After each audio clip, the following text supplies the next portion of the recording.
vous donne l'heure. Il est 13h. Radio Clédou. Radio Clédou, le journal avec Sotelma Malitel.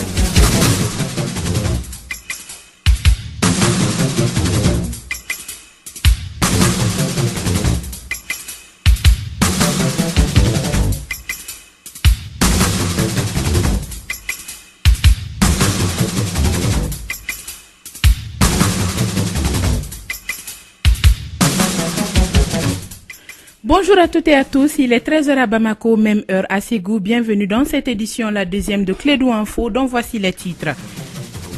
1241 personnes venant des régions du centre du Mali, toutes des déplacés, vivent dans des conditions pénibles au marché à bétail de Faladje en commune 6. On en parle dans cette édition. La haute représentante de l'Union européenne, Federica Mogherini, est de passage au Mali. Elle annonce une aide supplémentaire de 138 millions d'euros à la force conjointe du G5 Sahel. La coalition malienne des droits de l'enfant, COMAD, prend contact avec les structures engagées dans la promotion et la protection des droits de l'enfant. La rencontre a eu lieu hier à la Cité des enfants.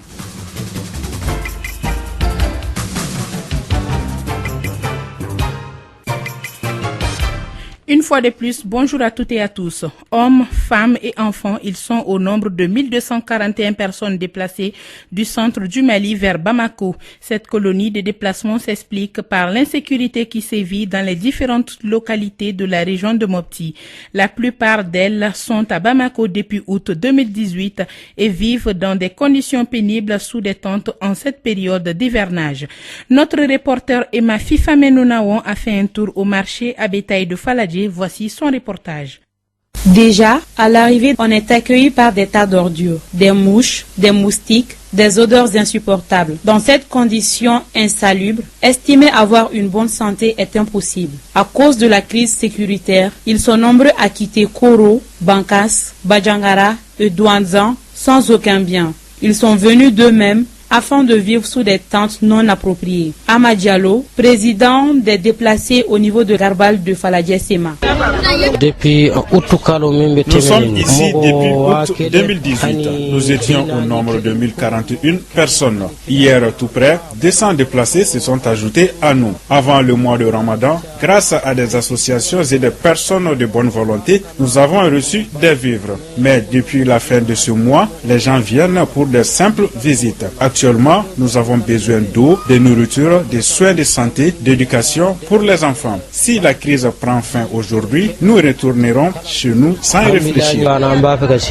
Selon Amadou Traoré, agent du développement social, sur le site des déplacés du centre Mabilé, il y a assez de place pour tous les déplacés dans le centre. Or, ces déplacés sont réticents. Il s'agit de quitter leurs parents pour un endroit inconnu. La cour dans laquelle il y a les tentes, un établissement à 3 étages, des centres immobiliers. Donc il y a suffisamment de place vraiment pour contenir en tout cas assez de déplacés. Je ne sais pas, c'est par réticence. D'aucuns ne sont pas confiants. Les enfants reçoivent des soins de santé parce qu'il y a déjà des personnes de bonne volonté ou des associations qui sont là. Et au centre immobilier, on a déjà une infirmerie qui est sur place. Les déplacés qui étaient là avant sont tous affiliés au RAMED. On les a établi des récépissés qui les permettent de se rendre dans n'importe quel centre de santé au Mali pour sa prise en charge gratuite et c'est là pendant 3 ans. Koumba Dambélé, une déplacée nouvellement venue avec son mari et ses enfants, lance un cri de cœur. Nous avons tout genre de problèmes aujourd'hui. Nous avons besoin de nourriture, d'habits et même de moustiquaires car nous sommes venus les mains vides. Toute aide que nous allons recevoir sera la bienvenue. Il serait temps pour nos autorités de leur sensibiliser à rejoindre les sites aménagés avec un maximum de conditions. Cela permettra aux femmes enceintes et les enfants de moins de 5 ans de bénéficier des soins médicaux. Merci Emma. Le collectif Trop de morts lance demain samedi ses activités. Ce collectif, selon les responsables, vise à inciter les Maliens à manifester leur indignation face à la vague de morts des populations dans le centre du Mali, mais aussi présenter son manifeste d'adhésion. Écoutons Jimmy Kanté, l'un des porte-parole du collectif, au micro de Kassim Traoré. Ce qui se vit au centre de notre pays nous interpelle et c'est ensemble entre Maliens qu'on peut trouver une solution. Il y a beaucoup d'initiatives par-ci par-là et en fédérant ces initiatives, en nous mettant collectif, on pourrait avoir beaucoup plus de résultats. Vous avez dit que c'est une adhésion à un programme. Quel est ce programme? Le programme, c'est un manifeste qui va être soumis à l'appréciation, à la signature des inscrits. Et ce manifeste, à travers ce manifeste, tous ceux qui vont apposer leur signature vont s'engager à œuvrer pour l'apaisement de la situation au centre du Mali. Ce manifeste, il est très édifiant.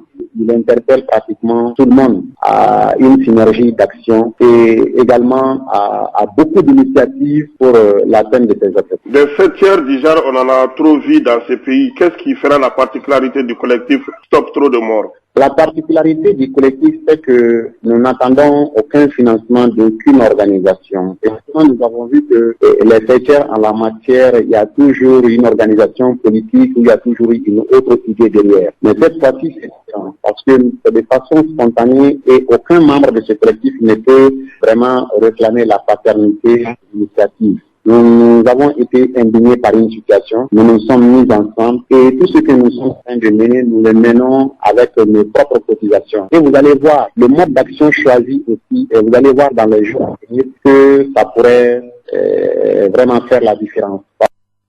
À l'instant, Jimmy Kanté, l'un des porte-parole du collectif, au micro de Kassim Traoré. Federica Mogherini, la haute représentante de l'Union européenne pour les affaires étrangères et la politique de sécurité, et Tchébilène Dramé, ministre des Affaires étrangères du Mali, ont animé conjointement une conférence de presse.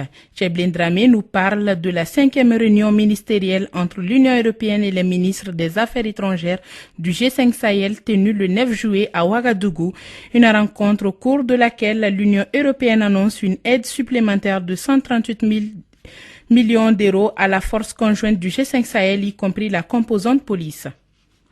Cela veut dire que l'Union européenne s'engage directement à soutenir nos forces de défense et de sécurité. Il y a une dimension police qui est également importante à opérationnaliser. Cette organisation et les peuples qui les mandatent ont compris que ce qui se joue au Mali, ce qui se joue au Sahel, c'est la liberté du reste du monde, c'est la liberté de l'Europe.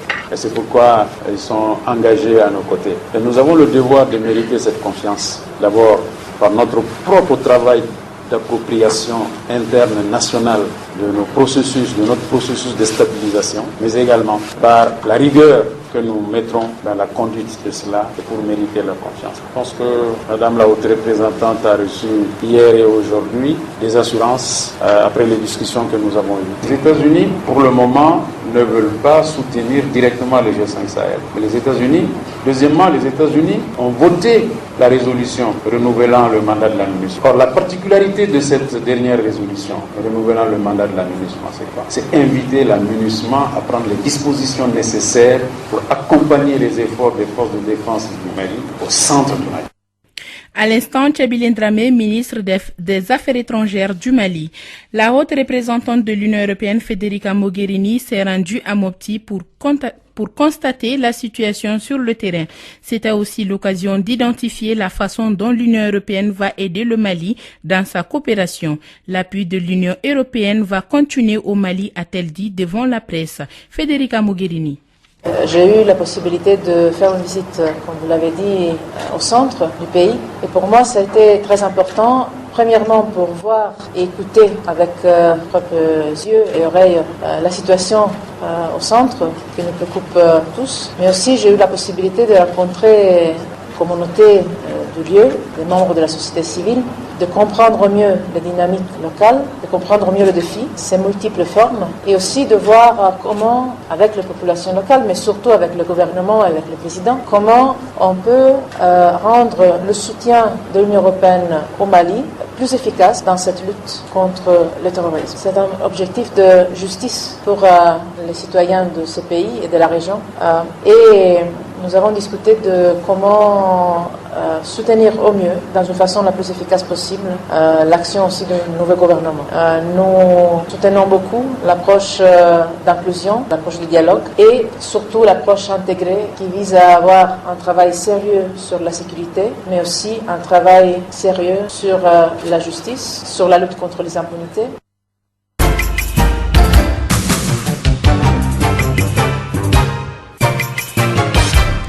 Les lauréats de l'édition 2018 du concours DHI2 récompensés. C'était hier jeudi lors de la remise des prix à Bamako. Les prix étaient répartis entre 10 centres de santé communautaires, 4 centres de santé de référence et des hôpitaux. La plateforme DHIS2 permet au Mali de disposer d'un système d'information sanitaire moderne et fiable. Le concours était organisé par le projet Measure Evaluation USAID.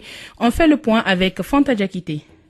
Promouvoir la culture de l'excellence, la performance et le don de soi est l'objectif visé par le concours national DHIS2. Cette édition 2018 a mobilisé plus de 1000 candidatures dans la catégorie CESCOM, 62 au niveau CCRF et 13 hôpitaux. À l'issue des résultats, 10 CESCOM, 4 CCRF et des hôpitaux ont été retenus. Docteur Abdoulaye Sanogo, directeur général de l'hôpital Nyarangoro Fomba de Ségou. Les sentiments qui m'animent en ce moment sont de deux sortes. Premièrement, c'est le sentiment d'avoir reçu un travail collégial. Ça, c'est un sentiment de fierté par rapport à mon équipe. Et ensuite, l'autre sentiment, c'est un sentiment de défi. C'est quand on est déclaré premier, c'est là où tout le travail commence pour pouvoir se maintenir pour le futur, pour qu'on soit toujours cité en exemple dans le pays. Docteur Famara Kane, je suis le médecin-chef du district sanitaire de Bla. C'est vraiment un sentiment de joie et puis un sentiment de devoir. Tout d'abord, je voudrais remercier l'ensemble de la population de Bla et à qui j'ai dédié ce premier prix.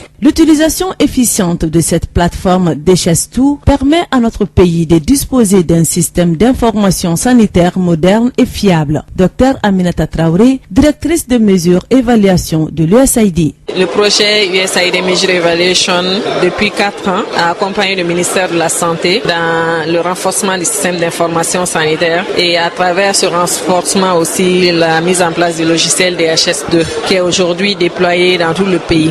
Et aussi, ce concours, c'est pour faire valoir l'excellence. Selon le représentant du ministre de la Santé et des Affaires sociales, Dr Mohamed Berté, le Mali a besoin de relever ces défis de non-disponibilité des données en temps réel. Si nous voulons gagner le pari de la qualité des données à travers la complétude et la promptitude, les saisies doivent se faire de façon systématique et dans le délai requis. J'en appelle donc au sens de responsabilité et de devoir des responsables et chefs de service, producteurs et gestionnaires de données de l'information sanitaire à prendre toutes les dispositions pour la disponibilité des données de qualité.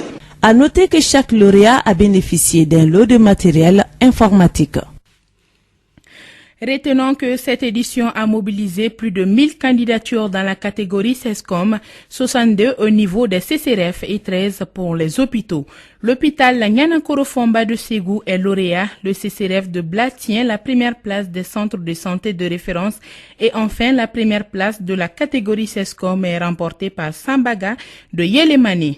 Comme je vous l'annonçais dans les titres, la coalition malienne des droits de l'enfant a organisé une rencontre de prise de contact avec les structures engagées dans la promotion et la protection des droits de l'enfant. Objectif, redynamiser la dite structure. La COMAD vise à promouvoir et défendre les droits de l'enfant. La rencontre s'est tenue hier jeudi à la Cité des Enfants. Écoutons Aploga Antoine, président de la coalition malienne des droits de l'enfant au micro de Bibata Mamotouré. L'état actuel de la protection des droits de l'enfant au Mali est un peu critique avec la situation d'insécurité que vivent les enfants de par la guerre, les conflits au niveau du nord du pays, au niveau du centre du pays et aussi avec les déplacements massifs des communautés, des familles.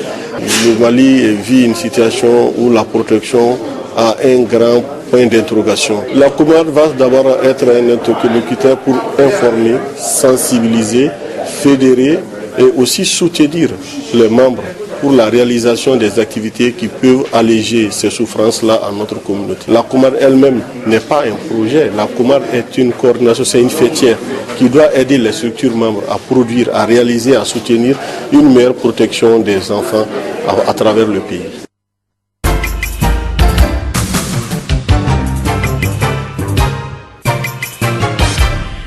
Un mot de sport avant de refermer cette édition. Tunisie-Sénégal, Nigeria-Algérie, c'est la chaînante affiche des demi-finales de la CAN Égypte 2019.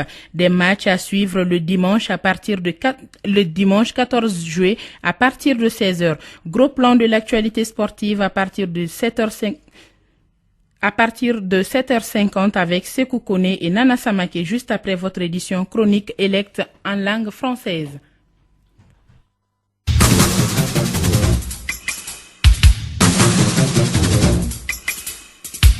Voilà, c'est la fin de cette édition qui vous a été présentée par Hassan Diawara, la mise en onde assurée par Abou Tioté Touré. Tout à l'heure, votre chronique Elect.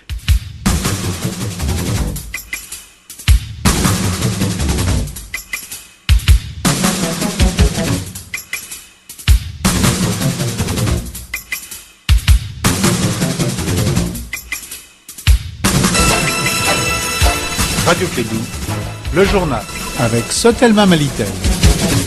Ici, Radio Clédou, c'est tout un monde entre vos oreilles. Bonjour à toutes et à tous et bienvenue dans la page Elect. Dans sa chronique précédente, Elect vous a parlé des conditions de vie des personnes déplacées du centre vivant au Garbal de Faladje. Aujourd'hui, elle évoque les actions entreprises par un groupe de personnes nées spontanées pour aider les déplacés. Modibo Cheikh Dambélé, membre de ce groupe, a parlé de leur initiative. Suivons le compte rendu d'Elect. Bonjour Elect. Bonjour Hassan, bonjour à tous et à toutes. Tout d'abord, parlez-nous de ce groupe de soutien. C'est un groupe de particuliers qui ont été touchés par la situation des personnes déplacées à Bamako. Ils ont alors décidé de se réunir pour leur venir en aide. Pour cela, ces personnes ont créé un groupe WhatsApp dénommé Humanity. Ils ont aussi une page Facebook à ça. Selon Modibo Cheikh Dambélé, ils ont commencé par collecter des... Ici, Radio Clédou, c'est tout un monde entre vos oreilles.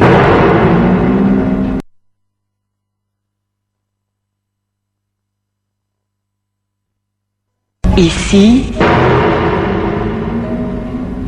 Radio Clédou, c'est tout un monde entre vos oreilles. Concrètement, que fait le rassemblement Humanity en faveur des personnes déplacées au centre qui vivent à Bamako? Selon Modibo Cheikh Dambélé, ils ont commencé par collecter des dons financiers et matériels auprès des uns et des autres. Ensuite, ils ont confectionné des tentes et créé des latrines pour ces déplacés. Les membres du groupe Humanity ont aussi distribué à ces populations déplacées des vêtements, des chaussures et des matériels de cuisine à sang. Ces déplacés ont-ils encore des besoins? Tout à fait, Hassan. Les besoins demeurent toujours selon Modibo Cheikh Dambélé, car chaque jour, de nouveaux déplacés arrivent sur les sites à Bamako. Combien de personnes déplacées vivent sur les différents camps à Bamako? Sur les sites d'accueil des déplacés à Sénou, il y a au moins une trentaine de vieilles personnes, une centaine de femmes. À un moment donné, poursuit Modibo Cheikh Dambélé, il y avait 25 femmes enceintes. Les autres camps de déplacés à Niamana, Sogoniko et Faladje en comptent beaucoup également. Mais notre interlocuteur, membre du groupe Humanity, n'avait pas ces documents à sa portée, de même pour nous donner les nombres exacts. Hassan. Est-ce que ce groupe Humanity a les moyens pour apporter l'appui nécessaire aux déplacés? Certainement pas, Hassan. Pour Modibo Cheikh Dambélé, seules les collectes de fonds qu'ils font via les réseaux sociaux leur permettent de soutenir les frères et sœurs déplacés. Alors, Elect, qu'est-ce que les populations du Bamako et d'ailleurs peuvent faire pour ces personnes déplacées? C'est une situation qui concerne et interpelle tout le monde. Chaque Malien est invité à apporter de l'aide aux personnes déplacées du centre qui vivent dans des conditions difficiles à Bamako. Ils ont besoin d'aide de toute nature, vêtements, nourriture, chaussures, etc. Et voilà, c'est la fin de votre chronique Elect. Merci de l'avoir suivi. Bonne suite de programme sur la 101.2. Ici, Radio Clédou, c'est tout un monde entre vos oreilles.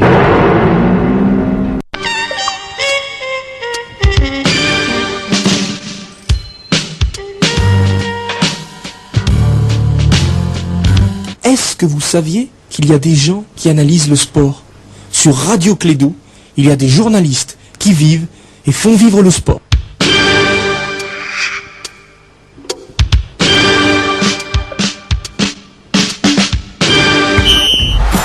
Événements, participer au grand jeu en ligne Planète et gagner des écrans plats, smartphones et packs de bouteilles Planète. Pour cela, rendez-vous vite sur www.faitpétiller-la-planète-foot.com ou sur la page Facebook Planète pour tenter votre chance. Faites pétiller la planète foot avec les boissons Planète, partenaire de vos plus beaux instants de foot en famille ou entre amis. Planète, un monde de saveurs. Un produit NBB.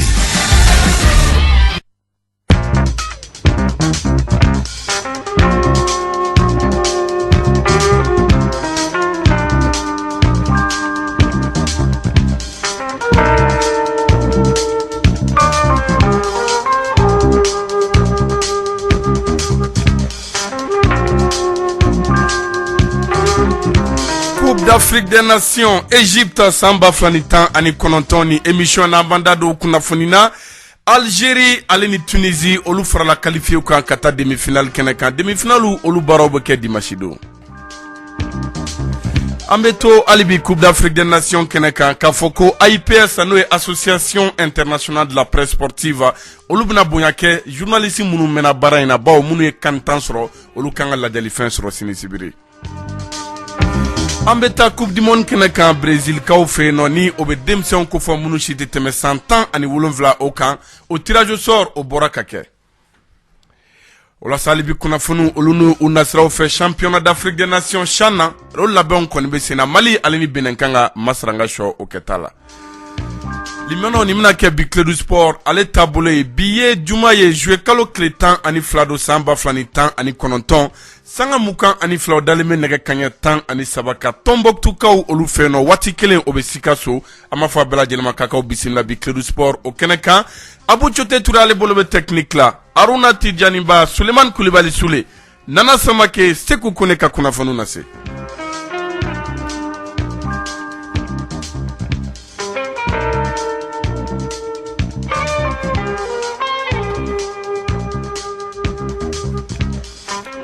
Limono ame singa folida obela jilema kakao bisimla clé du sport ale kenekambe la selikela kabo cité du Niger Bamako studio Djili Baba Sissoko Armak Tidjaniba Sekou Kone ça va Sekou Bakoni Kobu chikodi ça va yeredu Nalatanu ça va Akamsa ça va Okuma sunogo de ben jaina abilama ama do ola bire Sule Enyele ça va Amayele Bafie Ani kumaka mena be don bafie Amamuno Nyele no secondro suno foiti abkechugudi amano kuma no ba ni ambo jate mena ya ani chegana no français kile ni ambo jate mena kala sule be romna tena abisegen foli kumbo kodi okma alaga no no wati kuda abin no ya wata odo nana samage c'est où connais ça va Kokaya ça va